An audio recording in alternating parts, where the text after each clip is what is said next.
Technical Sergeant Maya Rodriguez had been working at Edwards Air Force Base for just 6 months when she first noticed the way Master Sergeant Frank Dawson watched her every move around the hangar. The sprawling desert base had been her workplace through the most demanding training of her career. The scorching California sun beat down on the tarmac, reflecting the growing tension in the maintenance division.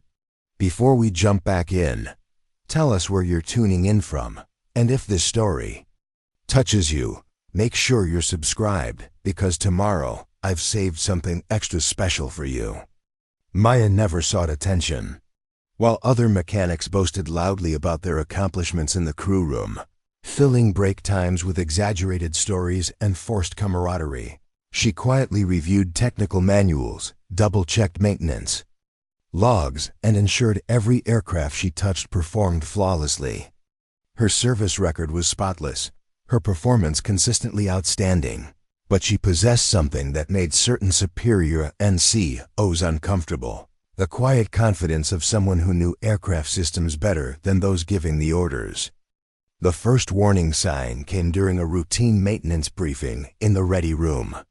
Master Sergeant Dawson stood at the front, his uniform perfectly pressed but his eyes cold as desert winter. Maintenance procedures for the F-35 program will now require additional approval layers, he announced, his voice carrying the authority of someone who enjoyed wielding power. Every work order must cross my desk personally before execution. Maya raised her hand respectfully. Sir, that will create significant delays in our turnaround times. Current protocols already ensure proper oversight, and did I ask for input, Sergeant Rodriguez? Dawson's voice cut through the room like a blade. New regulations are not up for debate. The room fell silent.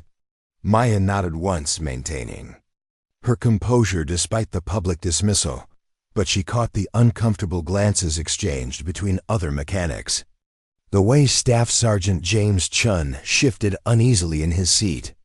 Dawson's new requirements made no operational sense, served no maintenance purpose, and seemed designed primarily to assert dominance over a department that had been running efficiently under the existing system. After the briefing, James approached her quietly. That was unnecessary. Everyone knows you're the best F-35 specialist on base. Maya appreciated his support, but kept her response professional. We follow orders, that's what we do. But that night, alone in her quarters, Maya stared at the ceiling and wondered why competence had become a liability. She had spent 8 years earning respect through excellence, protecting her fellow airmen with meticulous work and ensuring mission success. Now she felt like a target in crosshairs she couldn't see. Dawson's new procedures created chaos within days. Maintenance delays cascaded through the schedule. Aircraft readiness percentages dropped, and pilot training missions were canceled as jets sat grounded awaiting unnecessary approvals. Maya worked 14-hour days trying to maintain safety standards while navigating the bureaucratic maze Dawson had constructed around her department. The second warning came during a late-night inspection. Maya was reviewing electrical system diagnostics when Dawson appeared in the hangar, his expression predatory under the harsh fluorescent lighting. Working late again, Rodriguez? His tone carried implications she didn't like.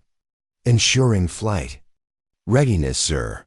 The new approval process requires additional preparation time. Dawson stepped closer, invading her personal space. You know, some airmen understand the importance of loyalty. Others seem to think they know better than their superiors. Maya maintained eye contact, refusing to be intimidated. I'm focused on mission success, sir. That's always been my priority. Mission success, Dawson repeated, his voice dripping with false concern. Interesting perspective from someone who seems to question every decision I make. The conversation felt like a trap, each word carefully chosen to corner her. Maya had encountered NCOs like Dawson before, men who viewed competence as competition and mistook professionalism for defiance. She knew that any response would be twisted, any silence interpreted as admission of guilt. I follow orders, sir, she said simply. Dawson smiled, but it never reached his eyes. "We'll see about that, Sergeant. We'll see." As he walked away, Maya felt the weight of impending disaster settling around her like fog. She had done nothing wrong, but in Dawson's Air Force, that might not matter. Excellence had become her enemy, and she was about to discover just how far some leaders would go to eliminate threats to their authority. The storm was coming, and Maya Rodriguez was standing directly in its path, armed with nothing but her integrity and the hope that truth would somehow be enough to weather what was about to unfold. The rumors started 3 weeks later, spreading through the base like wildfire. Maya first heard whispers during morning coffee, fragments of conversation that made her blood run cold. Someone in maintenance compromised safety protocols. Deliberate violations. Investigation ongoing. She found James in the avionics bay, his face grim as he pretended to focus on diagnostic equipment. Preparing and narrating this story took us a lot of time, so if you are enjoying it, subscribe to our channel. It means a lot to us. Now back to the story. "James, what's the word on the flight line?" James glanced around nervously before speaking. In low tones, "Maya, someone's been feeding information to Dawson. Stories about shortcuts, safety violations, protocol bypasses, all pointing back to you." Maya felt the ground shift beneath her feet, though she knew the concrete floor was solid. "What kind of stories?" "The kind that end careers," James said quietly. "Everyone who knows you knows it's garbage. But Dawson's got Colonel Wilson's ear, and he's painting a picture of negligence and insubordination." The pieces began falling into place. Dawson's unnecessary approval requirements, the increased scrutiny, the late-night confrontations. He had been building a case against her, manufacturing evidence of incompetence where none existed. "Have you seen any actual documentation?" Maya asked. James shook his head. "That's the problem. It's all verbal reports, hearsay, and unofficial complaints. Nothing you can challenge directly, but enough to create doubt." Maya spent the next day reviewing every aircraft she had worked on, every procedure she had followed, every report she had filed. Her record was spotless, her maintenance procedures textbook perfect, her safety ratings among the highest on base. But she was learning that facts mattered less than perception, especially when someone with authority was determined to shape that perception. Airman First Class Sofia Garcia, one of the younger mechanics in the squadron, approached Maya during evening shift. "Sergeant Rodriguez, I need to tell you something. Master Sergeant Dawson called me into his office yesterday. He asked questions about your work habits, your maintenance practices, whether you ever bent rules or took shortcuts." Maya's heart sank. "What did you tell him?" "The truth. That you're the most thorough mechanic I've ever worked with. That you've never compromised safety or cut corners." Sophia's voice trembled slightly. But he kept pushing, suggesting that maybe I hadn't noticed things, that perhaps I was being too loyal to see problems. The systematic nature of Dawson's campaign became clear. He was interviewing her subordinates, planting seeds of doubt, creating a narrative of negligence that would justify whatever action he planned to take. That night, Maya called her former instructor, Chief Master Sergeant Gloria Ramirez, who had transferred to Nellis Air Force Base 6 months earlier. The conversation was brief but illuminating. "Maya, be careful," Gloria warned. "Dawson has a reputation for eliminating airmen he perceives as threats. He's methodical, patient, and ruthless. If he's targeting you, it's because he sees something in you that threatens his authority." "But I've done nothing wrong, Chief. My record is clean." "That's exactly the problem," Gloria said sadly. "Excellence makes insecure leaders nervous. They'd rather have mediocrity they can control than excellence they can't." The next morning brought the first formal accusation. Maya was summoned to Dawson's office, where he sat behind his desk with a file folder and a satisfied expression. "Technical Sergeant Rodriguez, I've received concerning reports about your maintenance practices. Multiple sources indicate you've been bypassing safety protocols to meet unrealistic turnaround times. Maya maintained her composure. Sir, I'd like to review those reports and provide documentation of my adherence to all safety requirements. Dawson's smile was cold. This isn't a negotiation, Rodriguez. It's a notification. You're being placed under administrative review pending a full investigation. The words hit like physical blows. Administrative review meant suspension from duties, isolation from her team, and a black mark that would follow her regardless of the outcome. Sir, I request the opportunity to present evidence in my defense. You'll have that opportunity through proper channels, Dawson replied dismissively. Until then, you're restricted to administrative duties. No flight line. Access. As Maya left Dawson's office, she felt the weight of injustice settling on her shoulders. She had served with distinction for 8 years, ensured the safety of countless pilots, and earned respect throughout the Air Force. Now she was being destroyed by lies and innuendo, her career hanging by threads that Dawson was systematically cutting. But as she walked through the hangars, Maya noticed something that gave her hope. The looks from squadron members weren't judgmental or suspicious. They were sympathetic, angry, and supportive. James nodded respectfully as she passed. Sophia offered a subtle thumbs up. Even airmen who barely knew her seemed to understand that something unfair was happening. Dawson might have the authority to destroy her career, but he couldn't erase the relationship she had built or the respect she had earned. The storm was intensifying, but Maya Rodriguez was not facing it alone. The investigation was a sham from the beginning. Maya sat in a sterile conference room while Dawson presented his case to Colonel Wilson, the wing commander.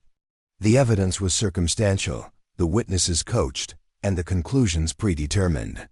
Technical Sergeant Rodriguez consistently ignored safety protocols to meet operational deadlines, Dawson declared, his voice carrying false authority. Multiple personnel have reported concerns about her maintenance practices and decision-making process. Maya listened to her character being systematically destroyed by carefully crafted lies. Every procedure she had followed was twisted into negligence. Every success was dismissed as luck rather than competence. Permission to respond, sir. Maya asked Colonel Wilson. Wilson, a man she had respected for his fairness, barely looked at her. The investigation is ongoing, Sergeant. You will have opportunity to provide input through proper channels. The dismissal stung worse than Dawson's accusations. Wilson had seen her work, had commended her performance, had relied on her expertise during critical missions. Now he was treating her like a stranger, a problem to be solved rather than an airman to be protected. After the meeting, Maya returned to her quarters to find her personal effects being searched by security forces personnel. Her computer had been confiscated, her files examined, her privacy violated in service of Dawson's vendetta. James found her there an hour later, his face angry and frustrated. This is wrong. Everyone knows it's wrong. The crew is talking about filing a complaint with the Inspector General. Maya shook her head. James, I appreciate the loyalty, but I won't have good people risking their careers for me. Dawson is too well connected, too powerful, but you're the best mechanic on this base. You've prevented accidents, fixed problems others couldn't solve, trained half the maintenance personnel in the squadron. How can they do this to you? Maya looked out the window at the endless desert. Because competence threatens incompetence. James. Because some leaders would rather eliminate excellence than be challenged by it. The final blow came 3 days later. Maya was ordered to appear before Colonel Wilson for what Dawson called a career counseling session. The meeting was brief, brutal, and final.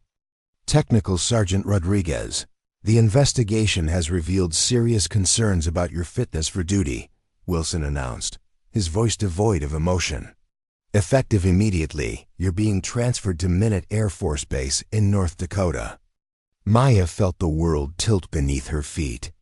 Minot was widely known as a punishment assignment, remote, harsh, and far from the elite F-35 program she had worked so hard to join. "Sir, I request a formal hearing. I want the opportunity to defend myself with evidence and witnesses."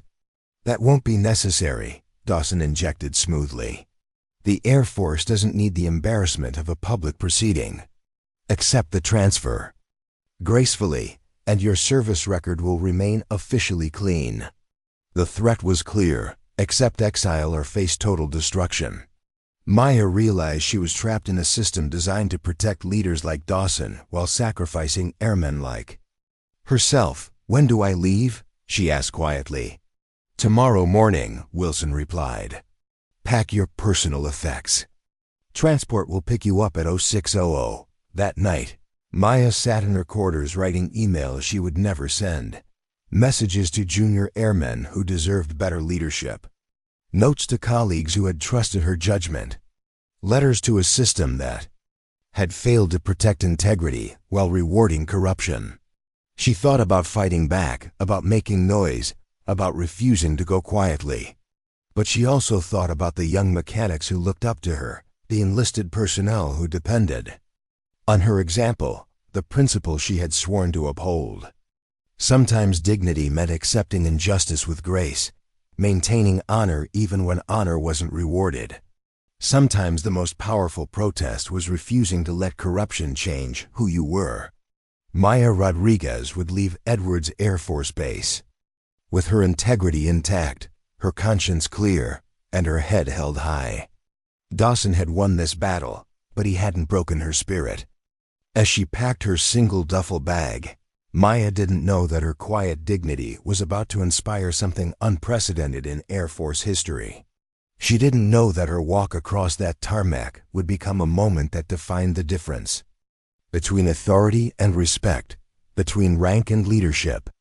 She simply prepared to leave with the same professionalism that had defined her entire career, unaware that the desert itself was about to bear witness to her character.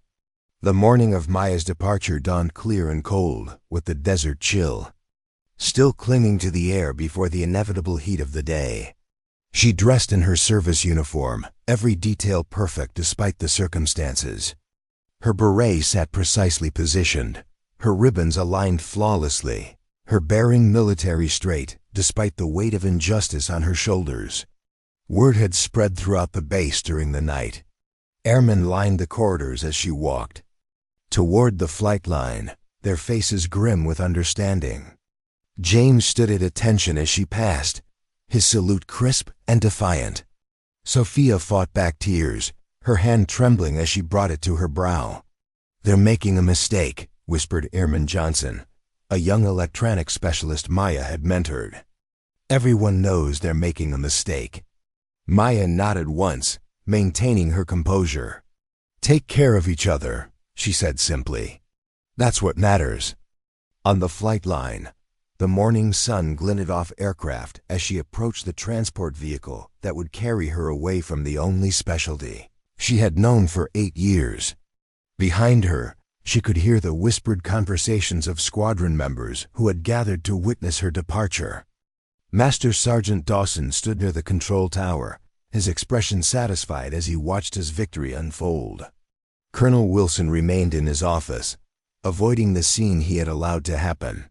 The operations officer, Major Jennifer Collins, stood with folded arms and a carefully neutral expression that couldn't hide her discomfort. As Maya walked toward the vehicle, she passed a group of junior airmen who had served under her guidance. Staff Sergeant Michael Torres stepped forward, his voice carrying across the tarmac. "Technical Sergeant Rodriguez," he called out, his voice formal but filled with emotion. "It's been an honor working under your guidance, ma'am." The words hung in the air like a challenge. Other voices joined in, creating a chorus of respect that Dawson's accusations couldn't silence. "Honor serving with you, Sergeant. Best mechanic on the base. Thank you for everything you taught us."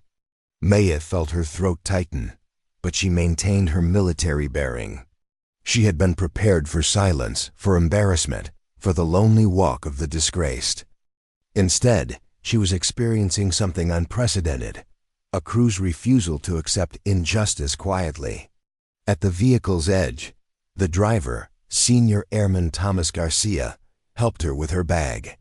She had worked with Garcia during multiple exercises, had trusted him with critical tasks, had seen him grow from an uncertain airman into a confident professional. "Ma'am," he said quietly, "did you know this would happen? Did you expect the crew to respond like this?" Maya looked back at the faces watching her departure. These were professionals who understood excellence, who recognized integrity, who knew the difference between leadership and authority. They might not have the power to change her fate, but they had the courage to bear witness to injustice. As the vehicle pulled away from the flight line, Maya kept her eyes forward, focused on the horizon where her uncertain future waited. She didn't turn around to see what was beginning to happen behind her, didn't witness the extraordinary events that were about to unfold across the entire Air Force base. But throughout Edwards, something unprecedented was stirring. On the base control tower, Captain Lisa Jackson pulled out a maintenance report she had kept for months. A detailed analysis Maya had written documenting a critical fuel system anomaly that could have compromised an entire squadron. An issue Maya had caught and corrected quietly without seeking credit or recognition. At the avionics building, Lieutenant Mark Sanders remembered the time Maya had worked 20 straight hours recalibrating flight control systems after a lightning strike, ensuring pilot safety while others slept. He had never properly thanked her for that effort, had never acknowledged how her dedication had prevented a potential disaster. Across the base, officers and enlisted personnel were remembering moments when Maya Rodriguez had quietly protected them, covered their mistakes, prevented their errors from becoming career-ending disasters. She had been the safety net that others relied on, the competence that others took for granted. In the maintenance records office, Senior Airman Jessica Williams discovered something interesting in the archived inspection logs. A series of reports Dawson had filed about Maya contained inconsistencies, contradictions, and timeline errors that suggested fabrication rather than fact.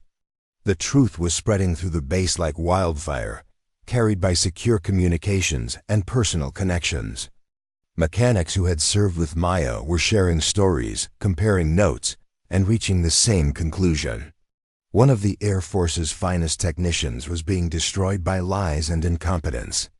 As the transport vehicle carried Maya toward the airstrip, she remained unaware of the storm building behind her. She focused on maintaining her dignity, on preserving her integrity, on leaving with the same professionalism that had defined her career. She had no idea that her quiet grace was about to inspire something unprecedented in Air Force history, that her walk across that tarmac would become a moment that revealed the difference between true leadership and hollow authority. The desert stretched endlessly before her, but behind her, justice was beginning to stir in ways that would reshape everything. The first aircraft to power up was an F-16 Fighting Falcon assigned to the 412th Test Wing. Captain Ryan Mitchell sat in the cockpit watching the transport vehicle carry Maya Rodriguez toward the waiting C-130 and made a decision that would cascade through the entire base. "Tower, this is Razor 2-1. Requesting immediate engine start for mechanical verification," he announced over the radio. "Razor 2-1, no scheduled flights for your aircraft today," the confused controller replied. Mitchell looked at the distant vehicle, then back at his instruments. "I understand. This is a maintenance necessity. Engine start in 30 seconds. The engine ignition was subtle but unmistakable. A high-pitched whine that built into the familiar roar of a fighter jet preparing for operation. To casual observers, it might have appeared routine. To professional Air Force personnel, it was a clear signal of something unprecedented. In the control tower, Lieutenant Colonel Adams noticed the movement immediately. "Why is Razor 2-1 spinning up? There's no flight scheduled." Master Sergeant Dawson, who had been savoring his victory, frowned at the flight line display. Probably a maintenance check. Monitor and continue current operations. But then an F-35 Lightning II followed suit, its advanced engines powering up with precision. Then an A-10 Thunderbolt. Within minutes, a dozen aircraft across the flight line were conducting simultaneous maintenance checks, their engines creating a symphony of aerospace power that had never been heard outside of combat exercises. In the Base Operations Center, Captain Jessica Thompson frantically checked flight schedules, searching for the base-wide directive that must have been issued. But there were no training commands, no operational orders, no emergency protocols that would explain the coordinated movement. "Sir," she reported to the tower, her voice confused and concerned, "I'm showing no flight plans that would account for this activity." Major Jennifer Collins, the operations officer, studied the flight line with growing alarm. She had served in the Air Force for 16 years, had participated in dozens of exercises, but had never seen anything like what was unfolding around them. "Get me the wing commander," she ordered. But at the 412th Test Wing headquarters, General Robert Martinez was experiencing his own moment of reckoning. He had received secure communications from multiple squadron commanders, each reporting the same thing. Technical Sergeant Maya Rodriguez was being unjustly removed from Edwards Air Force Base based on fabricated charges and falsified evidence. General Martinez had served with Maya's mentor, Chief Ramirez, and had heard nothing but praise for the young NCO's competence and integrity. Now he was learning that one of the Air Force's most promising maintenance specialists was being destroyed by a systematic campaign of lies and manipulation. The general picked up his secure phone and made a call that would change everything. At the transport area, Colonel Wilson was summoned with unusual urgency. Major Collins's face was grim as she handed him the flight line status report. "Sir, we have a situation. 23 aircraft on base have initiated engine start procedures. All maintenance chiefs report this as unscheduled activity. We're receiving no communications explaining the movement." Wilson studied the report, his experienced eyes immediately grasping the implications. This wasn't random maintenance activity or uncoordinated training. This was a synchronized statement being made by professional Air Force personnel who had chosen to risk their careers rather than remain silent about injustice. "Sir," Collins continued carefully, "Technical Sergeant Rodriguez's transport is the only vehicle moving on the entire flight line right now." The words carried weight that transcended their operational significance. The base was bearing witness to something unprecedented, using the language of aircraft operations to communicate what official channels had failed to protect. Master Sergeant Dawson appeared at the transport area, his face flushed with anger and confusion. "What the hell is happening out there? Why are all those aircraft spinning up?" Wilson looked at Dawson with new eyes, seeing not a competent NCO, but a source of embarrassment and shame. The base's unprecedented response was a direct judgment on his leadership, a clear statement that his decision to sacrifice Maya Rodriguez had been recognized as the injustice it was. "They're not violating protocols, Sergeant," Wilson said quietly. "They're creating a new one, a protocol that honors integrity over authority." Dawson's face darkened. "Sir, this is insubordination. These airmen are violating direct orders and compromising operational security. Are they?" Wilson asked, his voice carrying dangerous undertones. "I see no violations of regulations, no breaches of security protocol. I see professional Air Force personnel exercising their technical discretion within established parameters." The area fell silent except for the distant roar of jet engines and the ever-present desert wind. Every officer present understood they were witnessing something historic, a moment when the Air Force's finest chose conscience over convenience, integrity over institutional protection. On the flight line, the formation told a story that no official report would ever capture. 23 aircraft, dozens of professional officers, hundreds of enlisted personnel, all choosing to bear witness to injustice rather than remain silent. Edwards Air Force Base stood exposed in the desert sun, isolated not by distance, but by the moral choices of its leadership. The base had spoken without saying a word, had rendered judgment without filing charges, had demonstrated that respect cannot be commanded, but must be earned through actions that protect rather than persecute excellence. In the transport vehicle, Maya Rodriguez maintained her forward focus, unaware that the entire base was powering up to honor her dignity and condemn the system that had failed to protect her. Her quiet grace was inspiring something unprecedented. In Air Force history, a moment when the true meaning of leadership was revealed through the courage of those who chose to stand with integrity against injustice. The desert itself was bearing witness, and the base would never be the same. The secure communication that arrived at General Martinez's headquarters changed everything. The message was brief, direct, and carried the authority of the highest levels of Air Force Command. All charges against Technical Sergeant Maya Rodriguez are hereby dismissed. Full investigation reveals fabricated evidence and deliberate misconduct in the handling of this case. Officer to be immediately reinstated with full honors. Administrative review of Edwards AFB leadership to commence immediately. General Martinez read the message twice, his experienced eyes taking in every word. The investigation had been swift and thorough, aided by the digital evidence Senior Airman Williams had discovered and the testimony of multiple personnel who had finally found the courage to speak truth. He picked up the secure phone and placed a call to the transport area. Colonel Wilson received the communication with a mixture of relief and dread. Relief that justice was finally being served.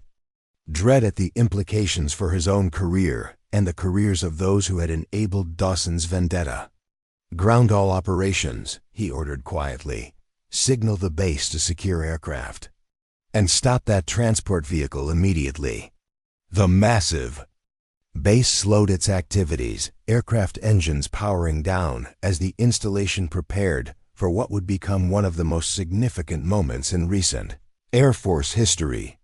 Master Sergeant Dawson, who had been watching the flight line with growing alarm, suddenly understood that his carefully constructed web of lies was unraveling. The base's unprecedented response had drawn attention from the highest levels of command, had triggered investigations that revealed the truth he had worked so hard to conceal. "Sir," he began, his voice carrying a desperation that hadn't been there before, "I can explain the situation with Rodriguez. There may have been some miscommunication, some misunderstanding of the facts." "Stand down, Sergeant," Wilson ordered, his voice cutting through Dawson's attempts at damage control. "You're relieved of all duties pending investigation." The words echoed across the transport area, carrying the weight of justice finally being served. Dawson's face went pale as he realized that his campaign against Maya Rodriguez had ultimately destroyed his own career. 20 minutes later, the same transport vehicle that had carried Maya away from the flight line was racing back across the desert tarmac. Senior Airman Garcia, who had been as confused as everyone else about the sudden recall, now understood the significance of what was happening. "Ma'am," he said as the vehicle approached the main hangar, "I've never seen anything like this." The entire flight line powering up. The general getting involved, the truth finally coming out. "It's like something out of a movie." Maya looked back at the base surrounding them. 23 aircraft that had performed an unprecedented demonstration of professional solidarity. The sight took her breath away, not because of the operational complexity, but because of what it represented: hundreds of airmen who had chosen to risk their careers rather than remain silent about injustice. "It's not about me," she said quietly. "It's about the principle. It's about protecting the kind of Air Force we want to serve in." As the vehicle approached the main hangar, Maya could see crowds of personnel gathered on the flight line. James stood at attention, his face beaming with pride and vindication. Sophia wiped tears from her eyes. Even airmen who barely knew. Maya had come to witness her return, understanding that they were part of something historically significant. At the center of the gathering, General Martinez waited with Colonel Wilson and Major Collins.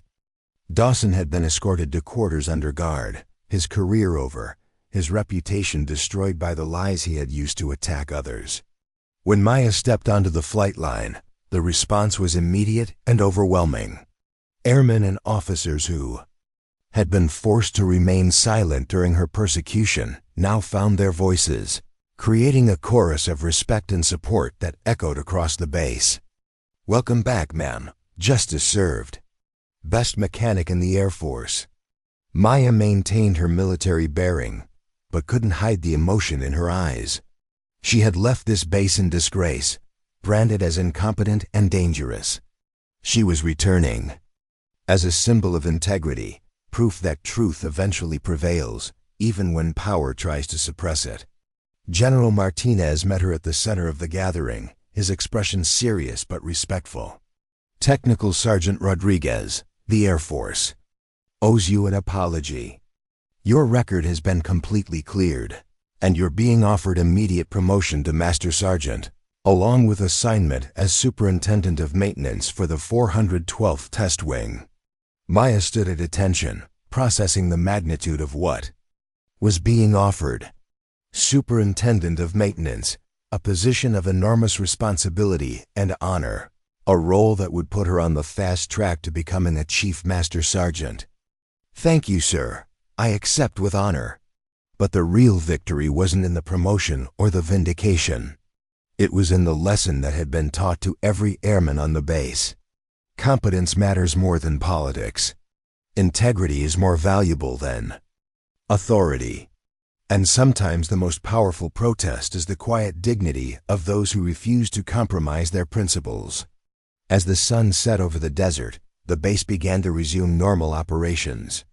But the memory of this day would endure in the minds of every airman who had witnessed it.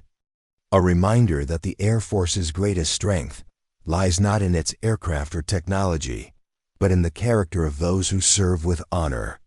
Master Sergeant Dawson's career was over, his reputation destroyed by the same fabrications he had used. To attack Maya, Colonel Wilson would face a career-limiting investigation for his failure to protect his subordinate from persecution. The system that had failed to protect excellence would be reformed to prevent such injustices from happening again. And Maya Rodriguez would continue to serve with the same quiet competence that had made her a target. But now with the knowledge that excellence, when protected and honored, becomes the foundation upon which the entire Air Force stands. 6 months later, Master Sergeant Maya Rodriguez stood in Hangar 1701, watching the sunrise paint the desert in shades of gold and amber. The massive structure housed the most advanced aircraft in the world, each one representing the cutting edge of aerospace technology. "Ma'am, morning reports," announced Technical Sergeant Kevin Park, the flight line coordinator. Park had requested transfer to Edwards specifically to serve under Maya's leadership, one of dozens of airmen who had sought assignment to her new position. Maya reviewed the reports with the same attention to detail that had defined her career.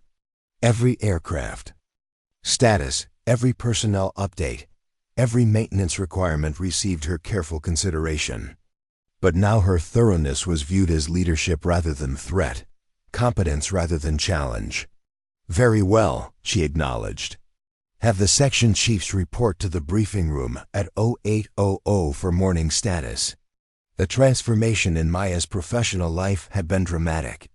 As Superintendent of Maintenance for the 412th Test Wing, she held a position of enormous responsibility and influence. But more importantly, she commanded respect from airmen throughout the base who had witnessed her quiet dignity during the darkest moment of her career. General Martinez had made clear that Maya's appointment was about more than career rehabilitation. It was about changing the culture of the Air Force, about rewarding excellence instead of punishing it, about protecting airmen who served with integrity rather than those who served with politics. The morning briefing proceeded with the efficient professionalism that had become the maintenance division's trademark.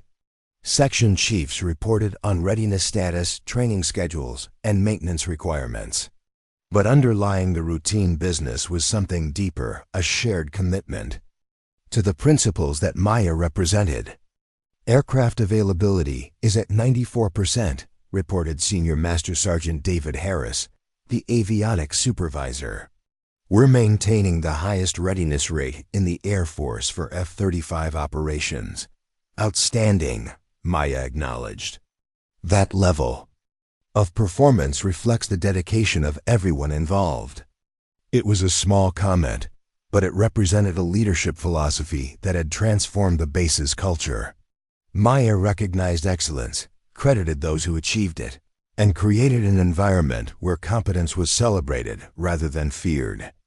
After the briefing, Maya walked through the hangars conducting the informal inspections that had become her trademark. She stopped to speak with airmen about their families, discussed technical challenges with NCOs, and reviewed training progress with junior supervisors.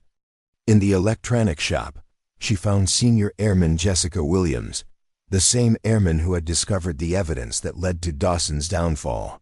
Williams was training a group of new recruits on advanced diagnostic systems. "How is the training program progressing, Williams?" Williams smiled, her confidence obvious. "Excellent, ma'am. These airmen are learning fast, and they're excited about the opportunity to work on cutting-edge systems." Maya watched the training session, noting the enthusiasm and dedication of the young airmen. This was what the Air Force should be, a place where excellence was nurtured, where competence was rewarded, where integrity was protected. "Ma'am," Williams said quietly, "I wanted to thank you again for what you did. Standing up to Dawson, accepting the consequences with dignity. It showed all of us what real leadership looks like." Maya shook her head. "I didn't do anything special, Airman. I just tried to maintain my integrity under pressure." "That's exactly what made it special," Williams replied. "Anyone can maintain standards when it's easy. It takes real character to do it when it costs you everything." That afternoon, Maya received a visitor in her office. Chief Master Sergeant Gloria Ramirez, her former mentor, had flown in from Nellis to check on Maya's transition to senior leadership. "You look good," Gloria observed, settling into the chair across from Maya's desk. "Leadership suits you." "It's challenging," Maya admitted. "I'm learning that being an example is more complicated than I thought. People watch everything I do, interpret every decision through the lens of what happened with Dawson." Gloria nodded knowingly. "That's the burden of moral authority. Once you demonstrate it, people expect you to maintain it. But that's not a bad thing, Maya. The Air Force needs leaders who understand that leadership is about character, not just rank." They talked for an hour about the challenges of command, the responsibility of setting examples, and the importance of maintaining the principles that had sustained Maya through her darkest professional moment. "There's something else," Gloria said as she prepared to leave. "The promotion board is meeting next month. Your name is being considered for Senior Master Sergeant with recommendation for assignment to Air Force Material Command Headquarters." Maya felt a surge of excitement mixed with trepidation.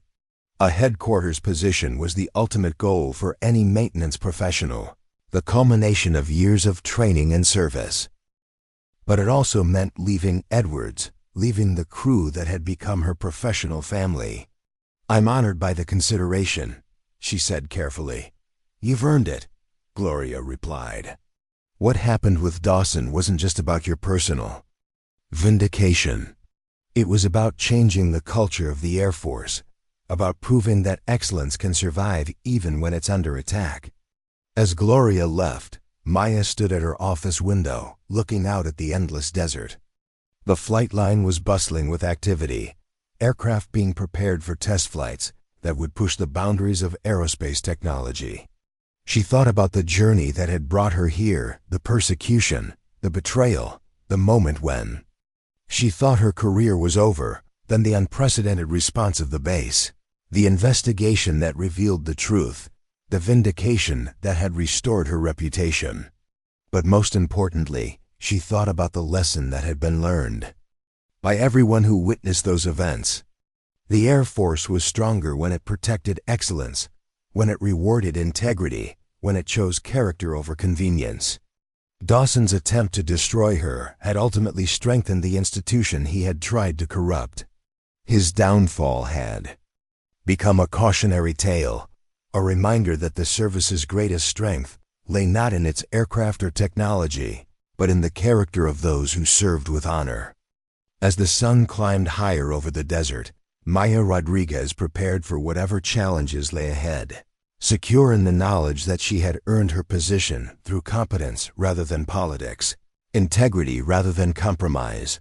The desert stretched endlessly before her, full of possibilities and opportunities to serve the Air Force that had ultimately chosen to protect rather than persecute excellence. And somewhere in the vast hangars of Edwards Air Force Base, other young airmen were learning that integrity was not just valued but protected, that excellence was not just welcomed but defended, that the Air Force's future depended not on its aircraft or technology, but on the character of those who chose to serve with honor. 1 year later, Senior Master Sergeant Maya Rodriguez stood on the flight line at Wright-Patterson Air Force Base, watching the formation of F-35s return from a training mission. Her position at Air Force Material Command Headquarters had exceeded even her expectations, offering opportunities to shape maintenance policies that affected the entire service. The promotion ceremony had been attended by officers and enlisted personnel from across the country, many of whom had witnessed her journey from persecution to vindication. General Martinez had personally presented her with the new stripes, speaking words that resonated throughout the maintenance community. Senior Master Sergeant Rodriguez represents the finest traditions of Air Force service. Her technical excellence, integrity under pressure, and unwavering dedication to her people exemplify the leadership our service requires for the challenges ahead. But the real measure of Maya's impact wasn't found in ceremonies or promotions. It was visible in the culture change that had rippled through the entire Air Force following the events at Edwards Air Force Base. Senior Master Sergeant, we have a secure communication from the Pentagon, announced her administrative assistant, Technical Sergeant Nathan Rivera. Priority message regarding the new maintenance evaluation protocols. Maya reviewed the message with satisfaction. The Air Force had implemented sweeping changes to how maintenance personnel were evaluated, promoted, and protected from retaliation. The Rodriguez protocols, as they had become known throughout the service, established clear procedures for investigating misconduct allegations, protecting whistleblowers, and ensuring that competence was rewarded rather than punished. Master Sergeant Frank Dawson had been court-martialed and dishonorably discharged from the service.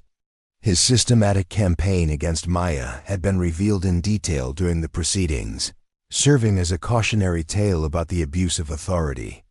Colonel Wilson had been forced into early retirement, his failure to protect his subordinate from persecution marking the end of his military career.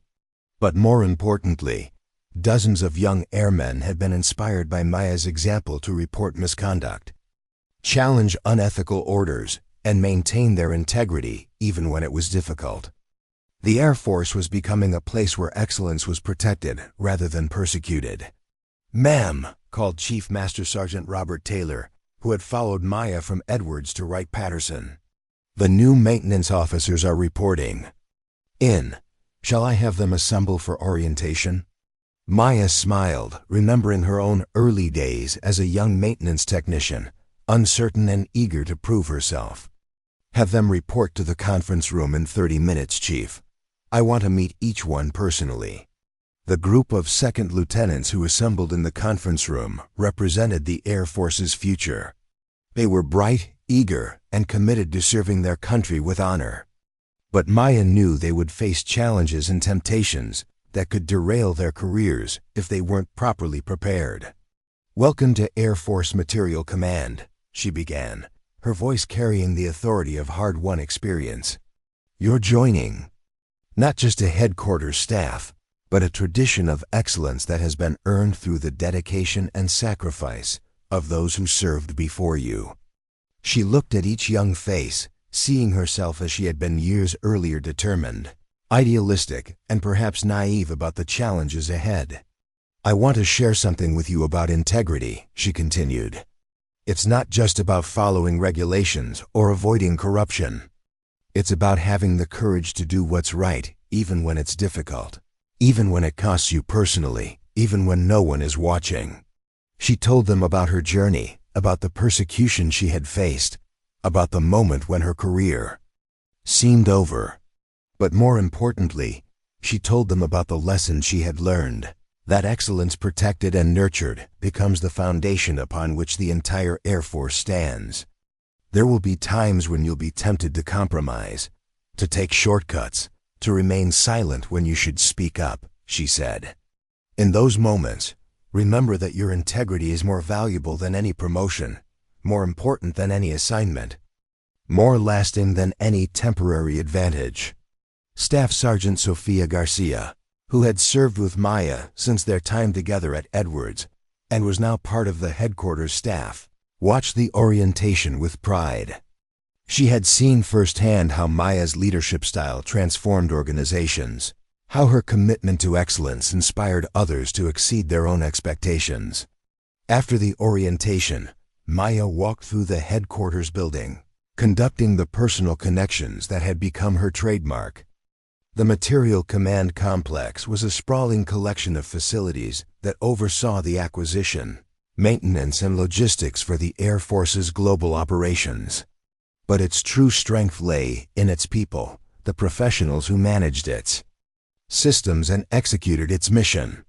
In the Systems Integration Lab, she found Airman First Class Daniel Chun working out a complex diagnostic procedure. Chun had specifically requested assignment to Wright-Patterson after hearing about Maya's leadership approach from friends who had served under her at Edwards. "How are the new systems working out, Airman Chun?" "Outstanding, ma'am. The updated diagnostics are reducing troubleshooting time by almost 40%, and the maintenance crews are adapting quickly to the new procedures." Maya nodded, noting the pride in Chun's voice.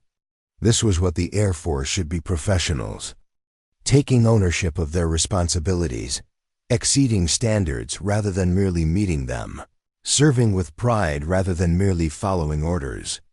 That evening, Maya stood on the observation deck watching aircraft operations on the massive base. Wright-Patterson was home to multiple wings and commands, with dozens of aircraft types conducting missions that ranged from research and development to global logistics support. She thought about the journey that had brought her here, the years of technical excellence, the sudden persecution, the moment when her career seemed destroyed, the unprecedented response of her colleagues, and the vindication that had restored not just her reputation, but her faith in the institution she served. A secure message alert sounded on her phone. It was from General Catherine Winters, now serving as Vice Chief of Staff of the Air Force, the second highest position in the service. "Maya, the Special Selection Board has approved your recommendation for Chief Master Sergeant.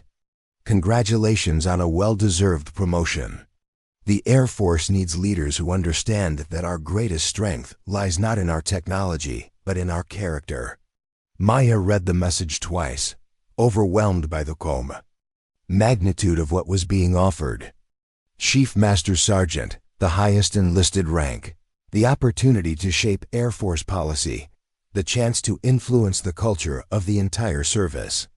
But more than personal achievement, the promotion represented validation of the principles she had never compromised: that excellence matters more than politics, that integrity is more valuable than convenience, that the Air Force's true strength lies in the character of those who serve with honor. As stars appeared in the darkening sky, Maya Rodriguez looked out at the vast base that had been her home for the past year. Somewhere in that complex, young airmen were learning the same lessons she had learned, facing the same challenges she had faced, making the same choices between convenience and character. The Air Force was stronger because of what had happened at Edwards. Dawson's attempt to destroy excellence had ultimately strengthened the institution he had tried to corrupt. His downfall had become a reminder that the service's greatest victories were not won through superior firepower, but through superior character. The base had spoken without saying a word, had rendered judgment without filing charges, had demonstrated that respect cannot be commanded, but must be earned through actions that protect rather than persecute excellence. And in workshops and hangars throughout the Air Force, young maintainers were learning that integrity was not just valued but protected, that excellence was not just welcomed but defended, that the service's future depended not on its aircraft or technology, but on the character of those who chose to serve with honor. The runway lights stretched before them all, illuminating the path ahead with challenges and opportunities, failures and triumphs, defeats and victories. But through it all, the lesson of Technical Sergeant Maya Rodriguez would endure that sometimes the most powerful protest is the quiet dignity of those who refuse to compromise their principles, and that real leadership is not about the power to punish, but about the wisdom to protect those who serve with honor. The aircraft continued to land and depart, carrying that lesson across the vast nation, where it would inspire generations of Air Force personnel to choose character over convenience, integrity over expediency, and honor over everything else. 2 years later, Chief Master Sergeant Maya Rodriguez stepped off the transport aircraft at Nellis Air Force Base, the desert heat hitting her with familiar intensity. The promotion to the highest enlisted rank had come with a special assignment: Command Chief Master Sergeant for the United States Air Force Warfare Center, responsible for the readiness and welfare of thousands of airmen across multiple squadrons. The position represented the pinnacle of enlisted leadership, a role that would allow her to directly shape how the Air Force trained for and executed its most critical missions. But as she surveyed the sprawling base that would be her new home, Maya knew that the true measure of her success wouldn't be found in her title or authority, but in the impact she had on the airmen under her care. "Welcome to Nellis, Chief Rodriguez," said Colonel James Mitchell, the Warfare Center commander, extending his hand. "Your reputation precedes you." Maya smiled, recognizing the tacit acknowledgement of her journey. "Thank you, sir. I'm looking forward to the challenges ahead." "We've got plenty of those," Mitchell replied with a grim smile. "Our maintainers are stretched thin with the new deployments. Our training schedule is maxed out, and we're integrating 3 new aircraft variants simultaneously. But more than anyone in the Air Force, you understand what excellence under pressure looks like." As they drove through the base, Maya took note of the aircraft parked on the flight line: F-35s, F-22s, F-16s, and a host of specialized platforms used for advanced tactical training. Nellis was where the Air Force's elite pilots came to hone their skills, where new tactics were developed and tested, where the future of aerial warfare took shape. "The Red Flag exercise starts next week," Mitchell explained, referring to the massive combat training event that brought together units from across the military and allied nations. "We'll have over 100 aircraft flying complex missions twice daily. The maintenance demands are extraordinary." Maya nodded, already mentally calculating the logistical requirements for such an operation. "I'd like to meet with the maintenance leadership team today, if possible. I want to understand their challenges before we're in the thick of things." The meeting with the maintenance chiefs was scheduled for that afternoon in the Warfare Center's main conference room. As Maya entered, she noticed the expressions on the faces of the assembled NCOs, a mixture of curiosity, respect, and perhaps a touch of apprehension. Her story had become part of Air Force lore, a case study in leadership courses and professional military education. "Thank you all for coming on short notice," she began, surveying the group. "I'm not here to shake things up or implement radical changes. I'm here to listen, to understand what you need, and to make sure you have the resources and support to execute your mission. The tension in the room visibly eased. Chief Master Sergeant David Ramirez, the maintenance group superintendent, spoke first.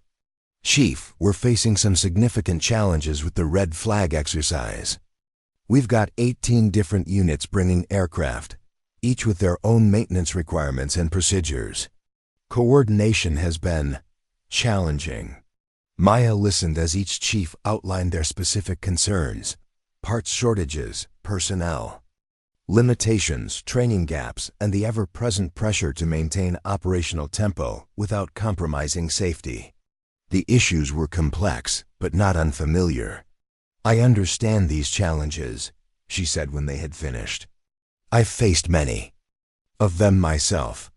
But I've also learned that our greatest asset isn't our technology or our resources, it's our people. The airmen who turn wrenches in the middle of the night, who troubleshoot complex systems under impossible deadlines, who maintain their standards even when it would be easier not to." She leaned forward, her expression intense. "My job is to protect that excellence, to create an environment where integrity is rewarded, where competence is valued, where doing the right thing is recognized as the foundation of everything we do." The chiefs exchanged glances, perhaps recognizing the echo of her own experience in her words. She had lived what she was preaching, had paid the price for maintaining her principles, had been vindicated not just personally, but in a way that changed the culture of the entire service. "There will be times in the coming weeks when you'll be pressured to cut corners, to prioritize expedience over excellence, to sacrifice standards for speed," she continued. "In those moments, I want you to know that you have my full support. To make the right call, even if it's not the easy one or the popular one." After the meeting, Maya walked the flight line with Chief Ramirez, observing the preparations for the upcoming exercise. Maintenance crews were swarming over aircraft, conducting inspections, replacing components, and performing the 1,000 tasks necessary to keep the complex machines airworthy. "Your reputation is well earned, Chief," Ramirez said as they watched. "A team replace an engine on an F-35. The Rodriguez protocols have changed how we approach leadership in the maintenance community. The emphasis on protecting integrity, on valuing competence over compliance, on creating a culture of excellence rather than just enforcing standards, it's made a real difference." Maya smiled, watching a young airman meticulously inspect a component before installation. "I was just trying to survive, David. I never expected to become a case study." "That's exactly why it resonates," Ramirez replied. "You weren't making a political statement or trying to change the system. You were just doing your job with integrity, even when it cost you everything. That's leadership in its purest form." As they continued their tour, Maya noticed something that gave her hope for the future of the Air Force. The maintenance teams weren't just following procedures. They were taking ownership of their work, demonstrating the kind of pride and crude attention to detail that couldn't be mandated or enforced, only inspired. At the engine shop, a technical sergeant was coaching a group of junior airmen on advanced diagnostic techniques. At the avionics bay, staff sergeants were troubleshooting a complex radar issue with methodical precision. In the structural repair facility, senior airmen were fabricating a replacement component with craftsmanship that exceeded specifications. This was the Air Force that Maya had always believed in: professionals united not just by uniform or mission, but by a shared commitment to excellence, a collective understanding that their work directly impacted the safety of those who flew the aircraft they maintained. The red flag exercise began the following week, transforming Nellis into a hive of activity. More than 100 aircraft from multiple services and allied nations filled the flight line, each requiring specialized maintenance and support. The operational tempo was relentless, with complex missions launching at dawn and dusk, pushing both pilots and maintainers to their limits.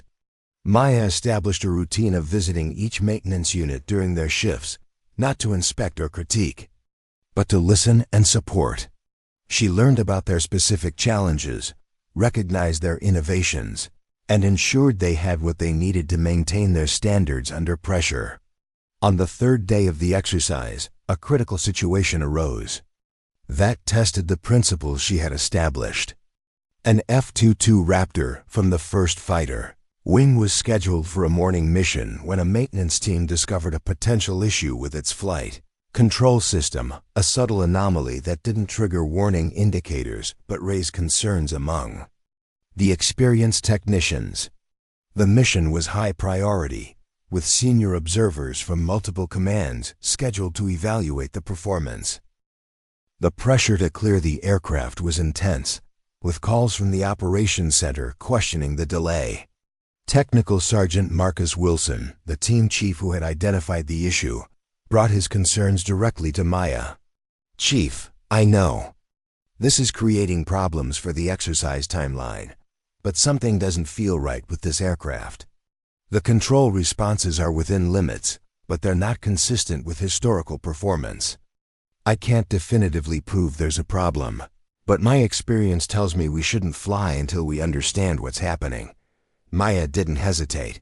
"Ground the aircraft, Sergeant. Conduct a full diagnostic teardown if necessary.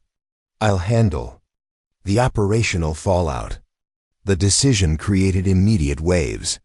The operations staff was frustrated by the schedule disruption. The visiting commanders were disappointed by the reduced force package, and even some maintenance leaders questioned whether the grounding was an overreaction. Maya stood firm, backing Wilson's judgment without reservation. "We don't compromise safety for convenience, not ever." The exhaustive diagnostic process took 18 hours, with teams working through the night to trace the anomaly.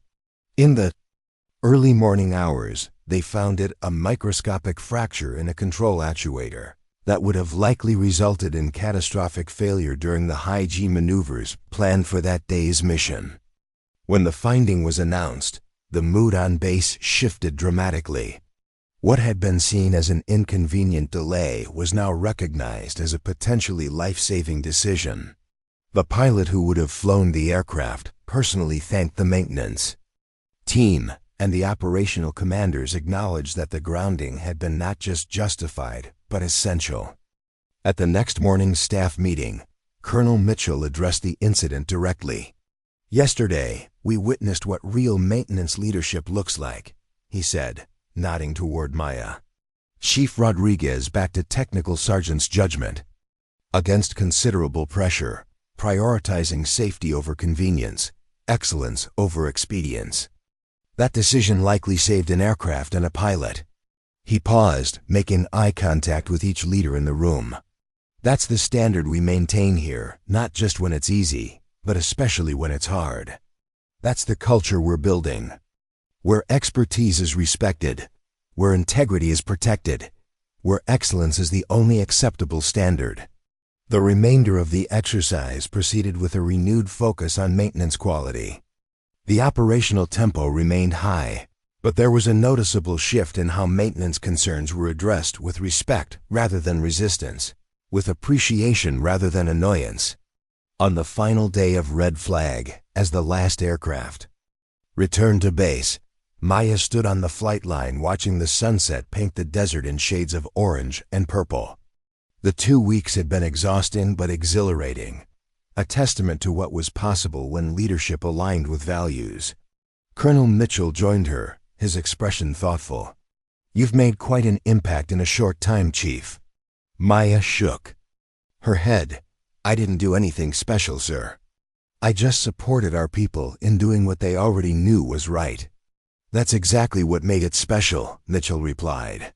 "Anyone can talk about integrity when there's nothing at stake. It takes real leadership to stand by those principles when the pressure is on." As the stars emerged in the desert sky, Maya reflected on the journey that had brought her here, from the persecuted technical sergeant at Edwards to the senior, enlisted leader at one of the Air Force's most prestigious commands. The path hadn't been easy or straight, but it had been true. Somewhere in the vast Air Force, Master Sergeant Frank Dawson was a cautionary tale. A reminder of what happens when authority is used to crush rather than cultivate excellence. But more importantly, Maya Rodriguez had become something else, a living example of the power of integrity, a demonstration that doing the right thing might not always be rewarded immediately, but it builds a foundation that cannot be shaken. The aircraft stood silent on the flight line, their missions complete for now. But the lesson they had helped teach would continue, that excellence protected becomes excellence multiplied, that integrity valued becomes integrity embraced, that leadership grounded in character creates a culture that endures. And as Maya turned to walk back to headquarters, she carried with her the quiet satisfaction of knowing that she had not just survived adversity, but had transformed it into something that strengthened the institution she loved. That was a victory more meaningful than any rank or position, the knowledge that her story had become part of something larger than herself, a thread in the fabric of a service dedicated to excellence and honor. 5 years later, Chief Master Sergeant of the Air Force Maya Rodriguez stood at the podium in the Air Force Academy's Mitchell Hall, facing 1,000 cadets who would soon join the service she had dedicated her life to. Her appointment to the highest enlisted position in the entire Air Force had sent ripples through the ranks, not because of controversy, but because of the unprecedented message it sent about the value of technical excellence and moral courage. The massive dining hall fell silent as she prepared to speak. These young men and women represented the future of the Air Force, the officers who would lead missions, command squadrons, and ultimately shape the culture of the service for decades to come. Leadership isn't about the rank on your shoulders. She began, her voice carrying through the hall without need for amplification. It's about the principles in your heart and the courage in your actions. It's about understanding that your technical decisions have human consequences, and your moral choices create lasting legacies. She paused, looking out at the sea of faces, eager, attentive, perhaps a bit apprehensive about the challenges that awaited them after graduation. Many of you know my story. It's become something of a case study in resilience and vindication. But that's not why I'm sharing it with you today. I'm sharing it because the most important lessons I learned had nothing to do with my own experience and everything to do with the system we're all part of. Maya stepped away from the podium, preferring to speak directly to the cadets without barriers. When I was a technical sergeant at Edwards, I believed the Air Force was fundamentally meritocratic, that excellence would always be recognized and rewarded. When that belief was shattered, I had to decide whether the ideal was worth fighting for, even when the reality fell short. The hall was completely silent now, hundreds of cadets hanging on every word from a leader whose journey had become legendary throughout the service. The day I was ordered to leave Edwards, walking across that flight line in disgrace, I made a choice that would define everything that followed. I chose to maintain my standards even when no one was watching.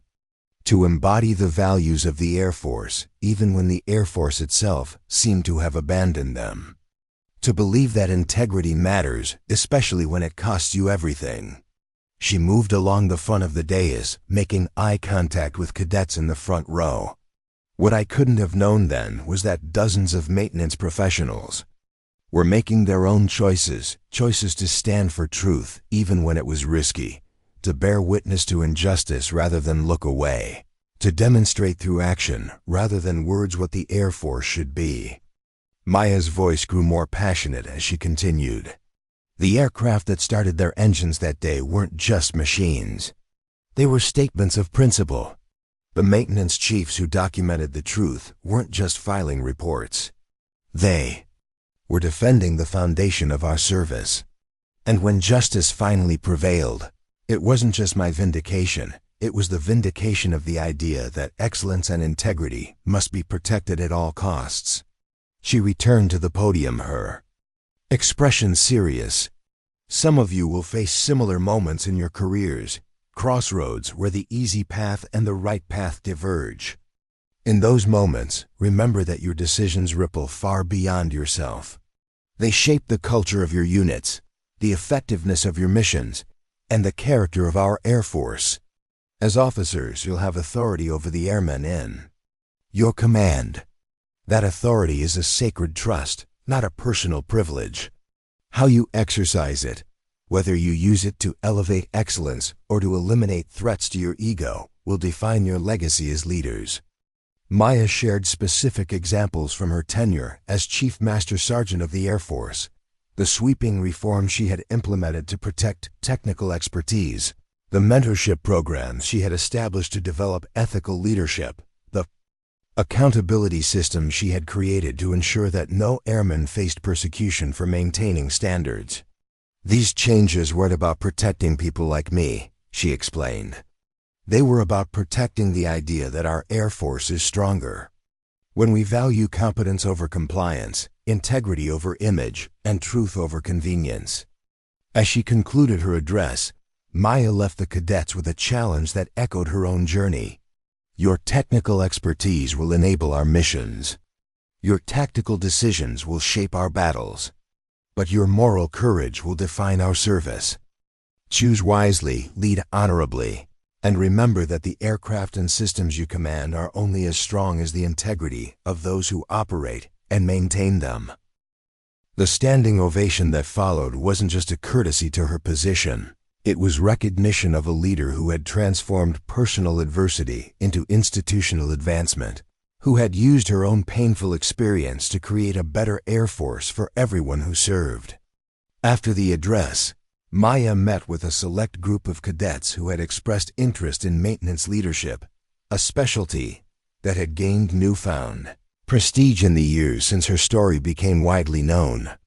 Chief Rodriguez asked Cadet Jennifer Martinez, was there ever a moment when you regretted maintaining your standards, when the costs seemed too high? Maya considered the question carefully. There was a night at Edwards after I'd been told I was being transferred, when I sat alone in my quarters questioning everything. I wondered if excellence was worth the price I was paying, if integrity mattered in a system that seemed designed to protect power rather than principle. She leaned forward, her expression intense. But then I realized something important. I wasn't maintaining my standards for the Air Force.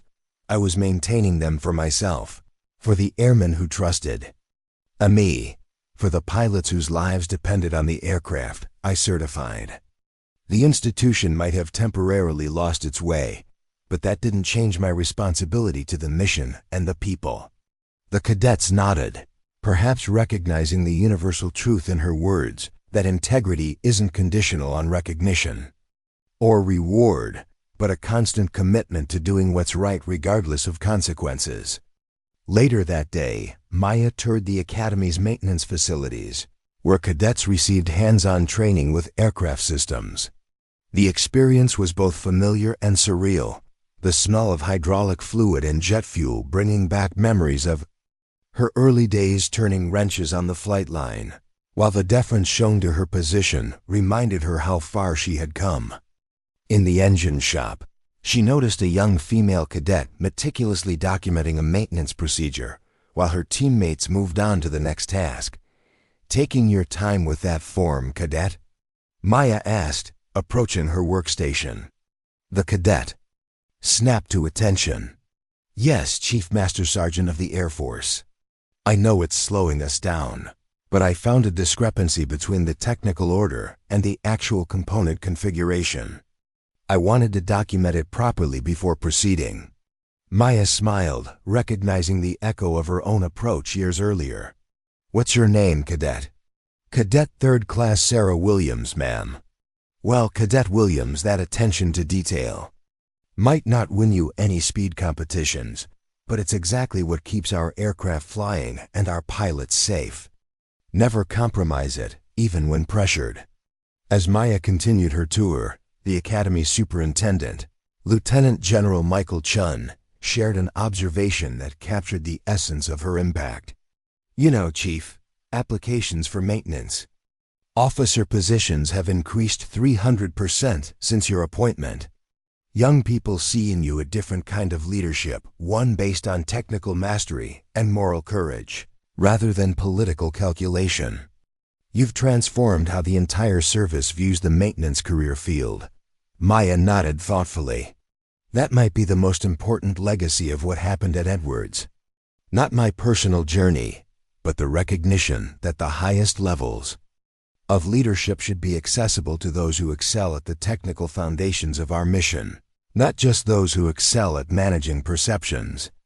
That evening, Maya attended a dinner with the Academy's senior leadership team.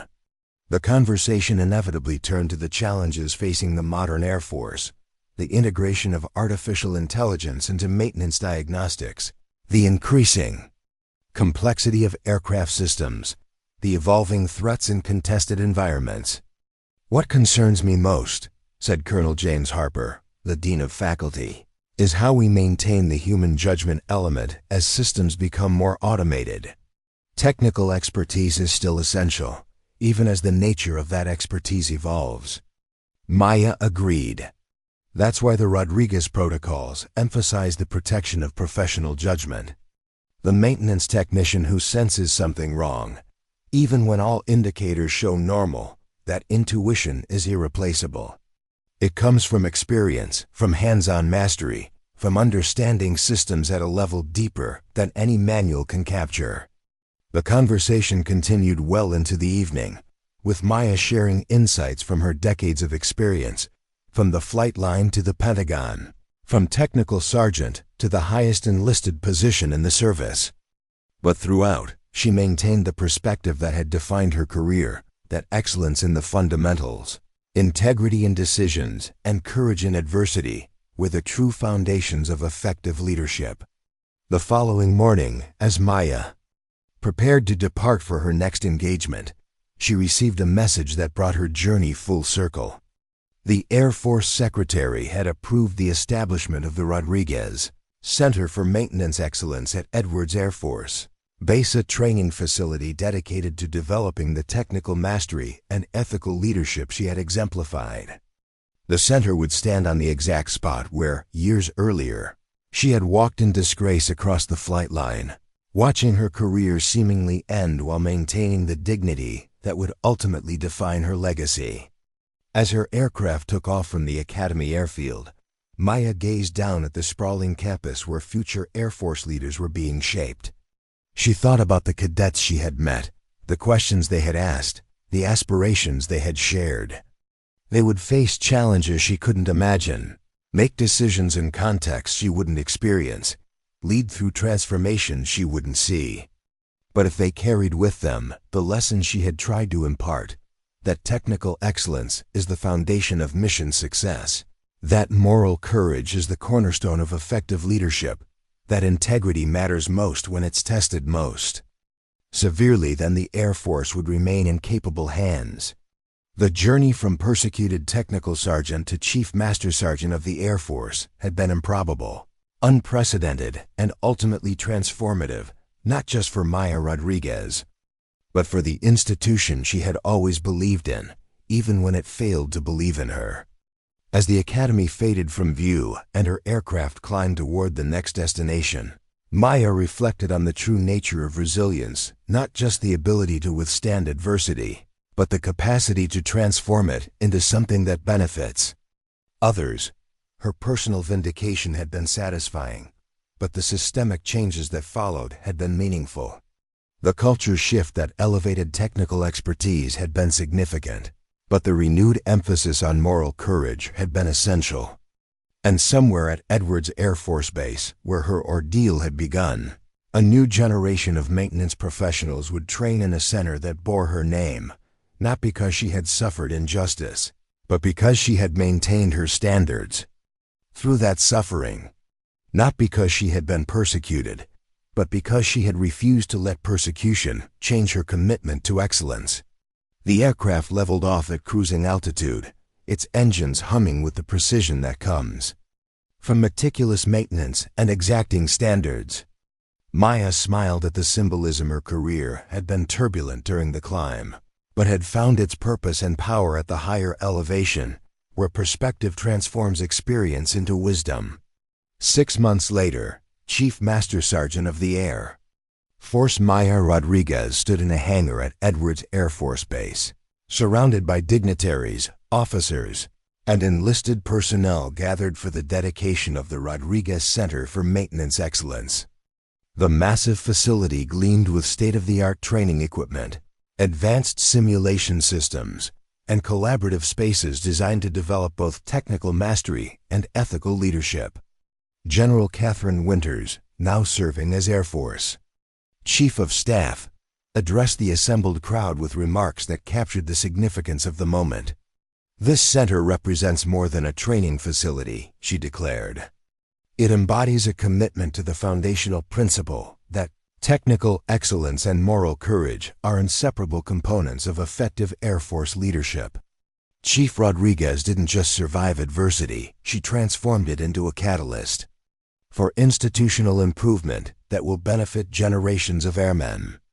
As Maya took the podium for her own remarks, she surveyed the faces in the audience, senior leaders who had supported the reforms she championed, instructors who would shape the next generation of maintenance professionals, and most meaningfully, a group of young airmen just beginning their careers.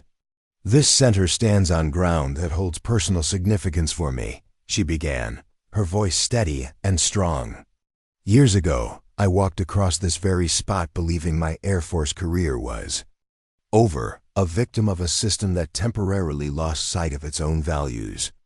Today, we're establishing a facility dedicated to ensuring that never happens again, that excellence is always protected, that integrity is always valued, that leadership always means elevating others rather than eliminating threats." She gestured toward the building behind her. "The technology in this facility is impressive. The simulators, diagnostic systems, and training aids represent the cutting edge of maintenance education. But the most important element isn't the equipment, it's the ethos. The commitment to developing airmen who are not just technically proficient, but morally grounded, who understand that their decisions directly impact mission success and human lives." Maya spoke without notes, drawing on the experiences that had shaped her understanding of leadership, from her early days as a junior airman learning fundamental skills, through her persecution at Edwards, to her ultimate rise to the highest enlisted position in the service. "The true measure of this center's success won't be found in graduation rates or certification numbers," she continued. "It will be visible in the flight line culture of units across our Air Force. It will be evident in the maintenance decisions made under pressure, in the courage displayed when standards are threatened, in the mentorship provided to develop the next generation of technical leaders." As she concluded her remarks, Maya offered a perspective that transformed her personal ordeal into a universal lesson about institutional values and individual responsibility. "What happened to me was never really about me," she said, her voice carrying emotion rarely displayed in official settings. "It was about something much larger, the ongoing tension between excellence and expediency, between integrity and convenience, between moral courage and institutional comfort. That tension exists in every organization, and how we resolve it defines who we are as a service." She paused, making eye contact with the young airman in the audience. "This center stands as a declaration that in the United States Air Force, we choose excellence over expediency, integrity over convenience, and moral courage over comfort. Not because it's easy, it rarely is, but because the mission demands nothing less, and the airmen who execute that mission deserve nothing less." The standing ovation that followed wasn't just professional courtesy, it was recognition of a leader who had transformed a personal injustice into an institutional improvement, who had used her platform not for self-aggrandizement, but for systemic reform that would benefit thousands of airmen she would never meet. After the ceremony, as the crowd dispersed for tours of the new facility, Maya found herself approached by an unexpected visitor, a Kumgov Umberhausel, man in civilian clothes whose face showed the passage of years but remained recognizable. "Chief Rodriguez," he said quietly, his voice carrying uncertainty. "I don't know if you remember me. James Chun. I was a staff sergeant at Edwards when." When everything happened, Maya finished for him, extending her hand. Of course I remember you, James. You were one of the few who spoke up when it mattered. Chun nodded, emotion evident in his expression. I left the service after that. Couldn't stomach what I'd witnessed. But I've followed your career, your reforms, your impact. What you've accomplished. It's beyond anything I could have imagined that day you walked across the flight line. Maya led him toward a quieter corner of the hangar. What are you doing now, James? I work for an aerospace contractor, he replied. Still in maintenance, still turning wrenches. But I've carried the lessons from those days with me. I've tried to create teams where excellence is protected, where speaking truth is rewarded, where integrity matters more than image. That's the real victory, Maya said softly. Not my position or this building, but the hundreds of airmen like you who took those lessons into their own spheres of influence. The culture change doesn't happen from the top down, it happens through thousands of daily decisions made by people at every level who choose to stand for something bigger than themselves. As they talked, Maya noticed a young airman hesitantly approaching, clearly gathering courage to speak to the highest enlisted leader in the Air Force. Excuse me, Chief Master Sergeant of the Air Force, the airman said, coming to attention. Airman First Class Sarah Chun, I just wanted to thank you. Your story is why I joined the Air Force. My father told me about a maintenance sergeant who stood up for what was right, even when it cost her everything, and how it changed the whole service.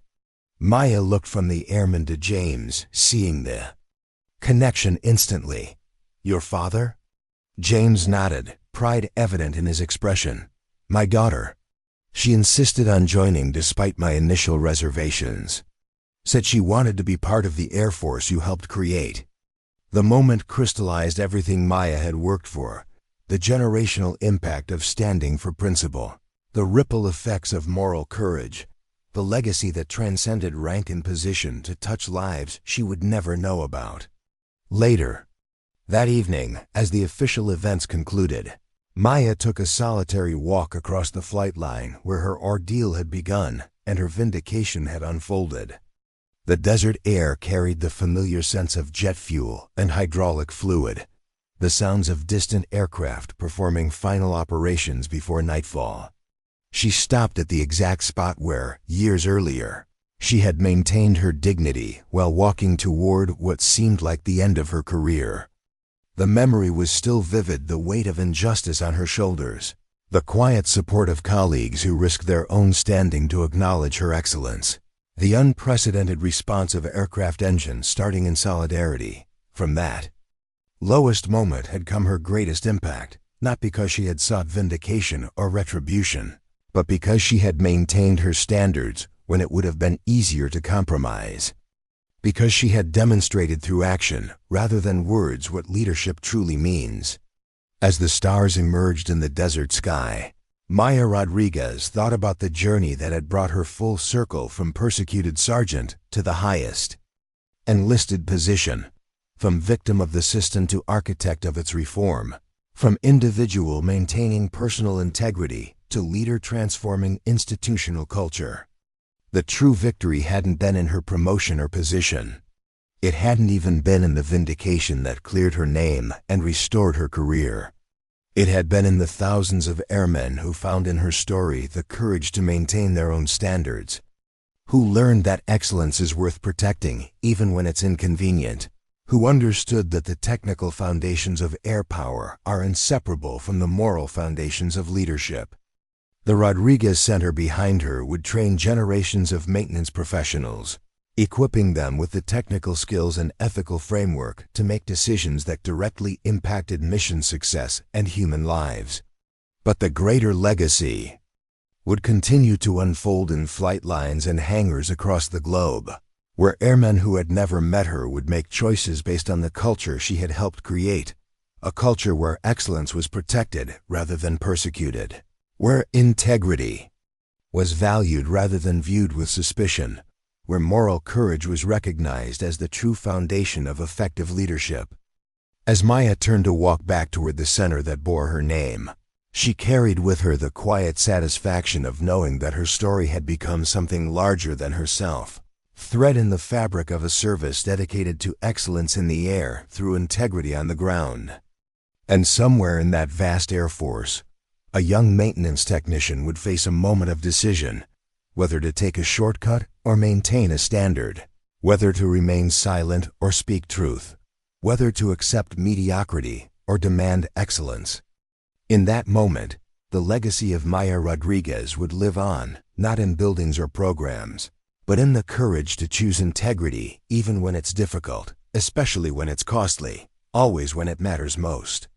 The aircraft on the flight line stood silent in the desert night, their missions complete for now. But the lesson they had helped teach would continue, that excellence protected becomes excellence perpetuated, that integrity valued becomes integrity embraced, that leadership grounded in moral courage creates a culture that endures beyond any individual career or contribution. That was the ultimate significance of the journey from persecuted sergeant to Chief Master Sergeant of the Air Force, not the distance traveled or the height achieved, but the path illuminated for countless others to follow, guided by the enduring principle that technical mastery and moral courage together form the unshakable foundation of true Air Force leadership.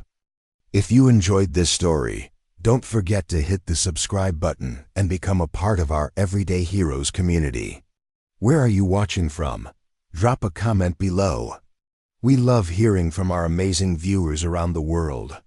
Up next, you've got 2 more standout stories right on your screen. If this one hit the mark, you won't want to pass these up. Just click and check them out.